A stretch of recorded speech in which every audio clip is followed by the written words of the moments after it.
Hello everyone, welcome back to my another blog. বাড়িতে আজ দরজা লাগানোর কাজটা কমপ্লিট হয়ে যাবে আর আমরা চা আর বিস্কুট নিয়ে বসে পড়েছি। আজকেই আমাদের আবার ঘুরতে যাওয়া। কোথায় যাচ্ছি সব তোমাদের সাথে শেয়ার করবো এই ভিডিওতে। এই জায়গাটা আজকে ক্লিন করেছি, এখন অনেক কাজ বাকি, এইটা তোমাদের সাথে শেয়ার করবো।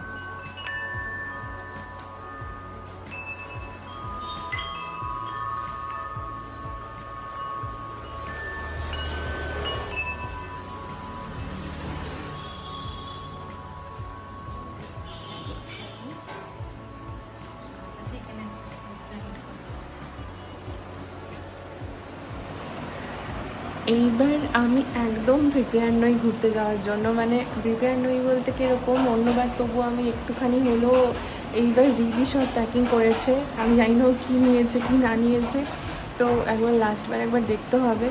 আর আমি এখন বাজে 3টে, রিব এখন অবধি কোর্ট থেকে আসেনি, আমাদের আজকে 6টায় বেরোনো। আমাদের দরজা এখন লক লাগানো হচ্ছে, লক লাগাতে এসেছে, ওই দাদাকে বললাম একটু আর্জেন্টলি তুমি করে দাও, কারণ আমরা আজকে বেরিয়ে যাব। আর আমার চোখ মুখের অবস্থা এবার বুঝতে পারছি, আমি না রীতিমতো আমি ওষুধ খেয়ে খেয়ে আর কি কাজ করছি, কারণ ওপর নিচ এত করতে হচ্ছে, তো সেই জন্য একটা ধকল। আর তারপরে ওয়েদারটা এত বাজে, এত গরম, যেখানে যাচ্ছি সেখানে তো আরও গরম। এবার জানি না, মানে আমি গরম একদম সহ্য করতে পারি না, কিন্তু জানি না কি হবে। আর প্যাকিংগুলো লাস্ট একবার চেক করব। আজকে মোটামুটি একটুখানি রুমটা গোছাতে পেরেছি, আর বাদবাকি যা থাকবে সব ফিরে এসে গোছাবো।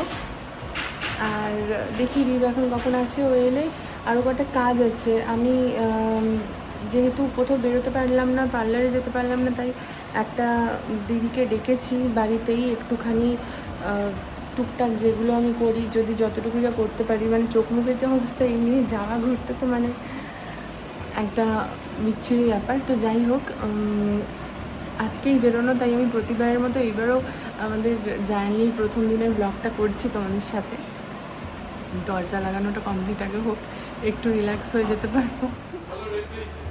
এখনই হবে, লক লাগাতে এসছে, লক লাগাতে এসছে, লক লাগাতে। আমরা মোটামুটি রেডি, আমাদের 7টায় বেরোনোর কথা ছিল, এখন 7:30 বাজে। তো আমরা এখন বেরোচ্ছি, আর আমাদের দরজা এখন অবধি লক লাগেনি, সেগুলো লাগানো চলছে এখনও কাজ। তো আমি বলছি এখন যতটুকু যা হয়েছে হোক, নাহলে চলো বেরিয়ে যাই। আর সব কিছু নিয়ে, শাশুড়ি মা পরোটা আলুর তরকারি বানিয়েছে, ওগুলো নিয়ে দিয়ে বেরিয়ে পড়বো। হ্যাঁ, না তো নিয়ে নিন, ফাইলে রেখে দেবো। এখানে ঢুকিয়ে দাও। আচ্ছা, আমি ঢুকিয়ে দিচ্ছি। ঢুকিয়ে দাও, আমি পরে ফাইলে নিয়ে নেবো। আসছি, হ্যাঁ হ্যাঁ,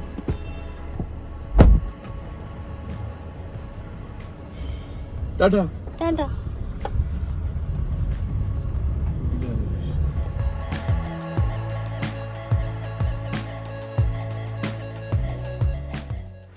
মানালি থেকে শুরু করে দিল্লি, রাজস্থান, মসুরি, হরিদ্বার, সব জায়গাতেই মোটামুটি তোমরা আমাদের সাথে গেছো। আমরা যে কটা জায়গায় গেছি, সমুদ্র থেকে পাহাড়, রাজস্থানের মরুভূমি থেকে শুরু করে সব জায়গাতেই।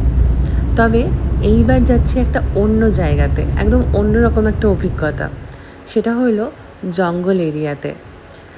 মহারাষ্ট্রের নাগপুরের যে সমস্ত টাইগার রিজার্ভ ফরেস্টগুলো আছে, আমরা সেখানেই যাচ্ছি এই প্রথমবার একটা জঙ্গল সাফারিতে। তাই ভাবছি সবকটা ভিডিও যতগুলো পারি তোমাদের সাথে শেয়ার করার। আমরা ছেড়ে দিলাম, আর ধোসা খেলাম, আর মাজা নিয়ে নিয়েছি, আর পরোটা তো আছেই, পরোটা তরকারি। এই যে স্টেশনের সামনেই দাঁড়িয়ে আছি, এবার স্টেশনের ভেতরে যাব। গাড়ি 1 ঘন্টা মতো লেট, এরপরে দেখা যাক কখন গাড়ি আসে, এরপরেই আমরা একদম স্টেশনের ভেতরে চলে যাচ্ছি। আর এই দোকানগুলোতে না ছোটোবেলায় এসে ধোসা খেতাম, এখানে ধোসার টেস্টটা একদম আলাদা রকম। ওখানে করছি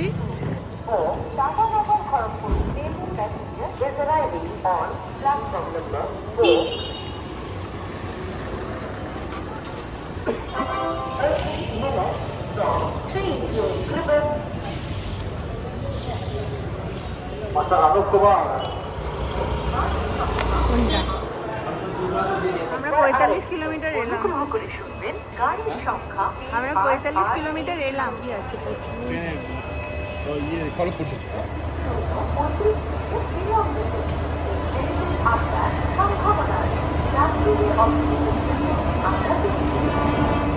ট্রেনে চেপে গেছি।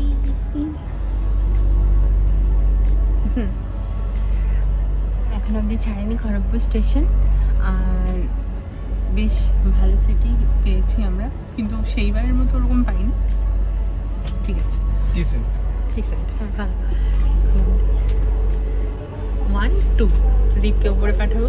না। 2 একদম ঠিক আছে। রিপ সবসময় ওপরের সিটটা বেশি প্রেফার করে, একদম। তাই রিপ যাবে ওপরের সিটটা। 2 আর আমি থাকবো নিচে। 1 আমি জানলা দিয়ে দেখতে দেখতে যাবো। একদম তুমি পছন্দ করো তো তাই। ফালতু open please. Choice is yours.